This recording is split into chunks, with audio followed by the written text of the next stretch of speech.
Hello and welcome to Focus Asia. I'm Jennifer Lee. First, there was the Golden Venture ship in the United States, and then there was the crowded container in Dover, Britain. Names and places where the extent and scale of the human smuggling business was tragically exposed. Asia, in particular China, is the main source for the millions of illegal immigrants who flood the West. Susan Yu reports on how smuggling syndicates are now colluding with some governments to deliver their human cargo. There's washing all over the back end of it. There's people on the back. That's civish to me. Look at them all. Let's just see if This isn't a search and rescue mission. It's surveillance and stopping unwanted visitors. But the destination for this group of illegals isn't America or Britain. It's Australia. In the past 18 months there's been a change and most of the people are now arriving from the Middle Eastern countries, Iraq, Iran, Afghanistan, Turkey, which is a dramatic change from what we previously experienced, which was unfortunately a lot of illegal immigrants from southern China. From the Middle Kingdom to the Middle East, the human smuggling business is as healthy as ever. In the last financial year, almost 4,500 illegal people have arrived in Australia by boat. Just over 12 months ago, regrettably, 15 people from Sri Lanka were abandoned within sight of their destination, which was Christmas Island. They were abandoned by the crew that had brought them that far. Regrettably, their boat foundered. 15 of those people died. Only one was saved. Illegal migrants travel in unspeakable conditions, yet for most, it's a risk worth taking if they're lucky enough to reach their destination. Australia is known for its tough stance on illegal migration. Until the status of the refugees is determined, they are detained. That is, not arrested, they're not put in prison, they're in detention centres, and they're treated humanely and properly while their status is determined.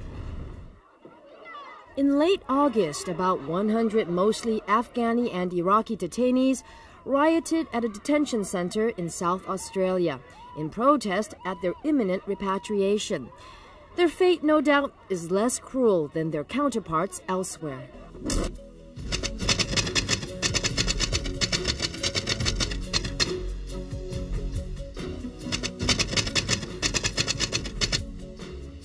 The tragedy has highlighted a new agenda for European states and Asia.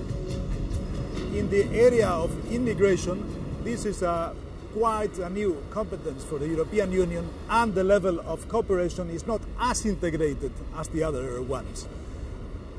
Again, one of the priorities now is that the external policy of the European Union will have an aspect covering immigration.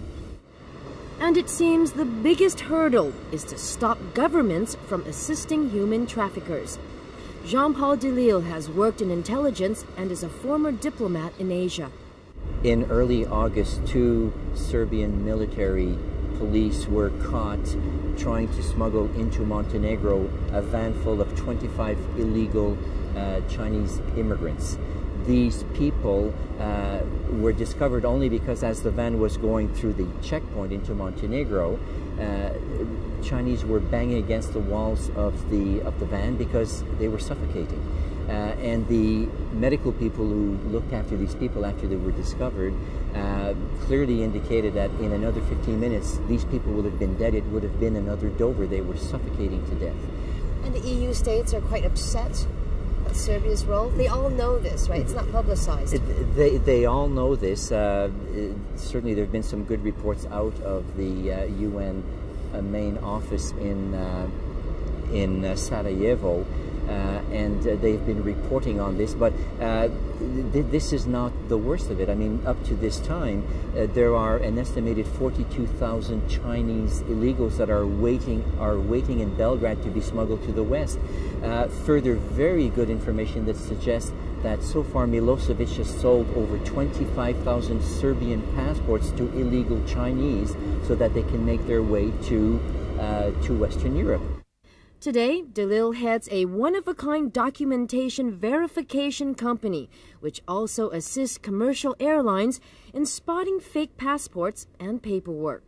There was a local station manager of a reputable airline here at Hong Kong International Airport, a European carrier, who saw dozens and dozens of PRC nationals every week who were going through on his airline through Europe and then on to Cuba, on to Belize, Dominican Republic, and they were all going off supposedly as tourists, no check-in luggage, little pieces of carry-on luggage, and return air ticket.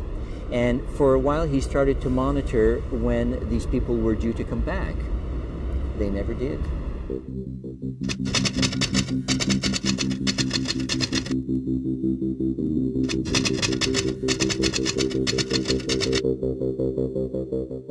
The United States and Canada seem to be rather reluctant to send them back to where they came from, which of course increases the demand for the to be shipped across the Pacific,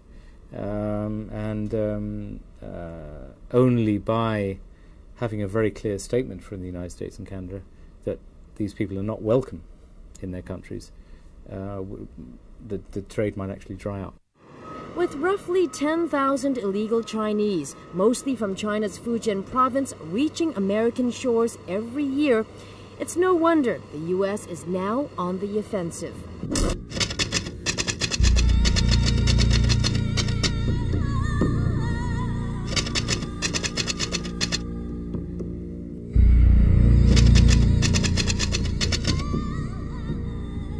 The U.S. is working hard to get its message across in Asia. Jeanette Chu works for the U.S. Immigration and Naturalization Service in Guangzhou.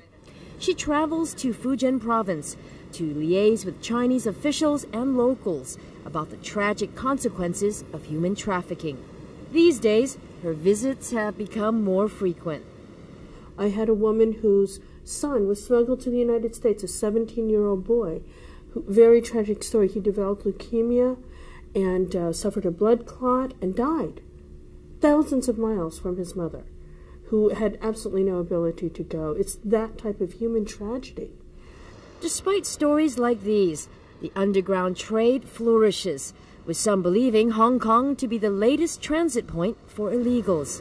Hong Kong has long been seen as a transshipment point for IIs with the help of container ships. What are ship owners in Hong Kong facing here? Good one. Hong Kong has not been long seen as a transshipment point for IIs and containers. That is not true. Hong Kong had its first shipment of containerized stowaways over the New Year period.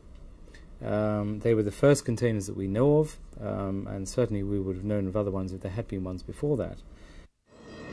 But some beg to differ. The day after American authorities made their grisly discovery in Seattle, 19 more Chinese illegals were found on the container ship Hanjin Yokohama in the same city. This time, all were alive, and all had boarded the ship in Hong Kong. It's anyone's guess how many other containers with human cargo slipped through undetected. Have we conducted inspections? Yes. We don't conduct inspections here. We accompany Hong Kong authorities on some of their inspections, but we would not routinely accompany the local authorities on all of the inspections. There's too many containers to be inspected. We just don't have the resources here. They're the carbon dioxide monitors, which is a way of checking if there's somebody breathing inside the container. And one other thing that we suggested is sniffer dogs, which are used very effectively by, for example, the Australian Ag and Fish, who check for plants. Checking out freight forwarding companies that commission containers like these is also seen as a deterrent. But many admit that doesn't happen often enough, especially here in Hong Kong, home to one of the world's busiest free ports. In fact, people here are so keen to do the business sometimes that they would rather steal a march on their competitors rather than checking out fully. But that's the customs authorities have actually here, and the Organised Crime Bureau are now working very hard with the shippers, with the freight forwarders, to make sure that these people are checked out properly. Jean Christensen is the INS's District Director for Asia. She's based in Bangkok, another major transit point for human smuggling, and now the headquarters of a new anti-crime center. we have opened an academy in Bangkok, an international law enforcement academy. We bring in people from officials and police from all of the ASEAN countries. Hong Kong is involved, China is involved too. This is a global problem, and it's not just Chinese. There are people throughout the world that are looking to move to a more developed country. And as in anything, the search for a better life is relative. What about South Asians going to China to work? Is that a problem?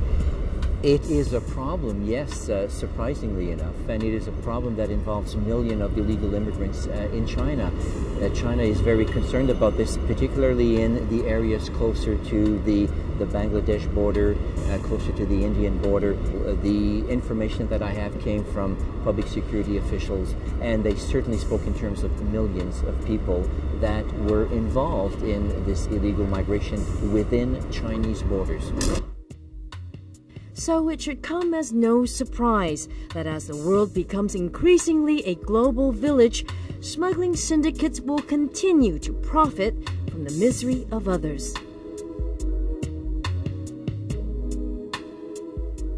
Asians account for 25 to 50% of the asylum seekers in Europe. And in the United States, authorities say about 13% of Chinese illegal immigrants are actually given political asylum.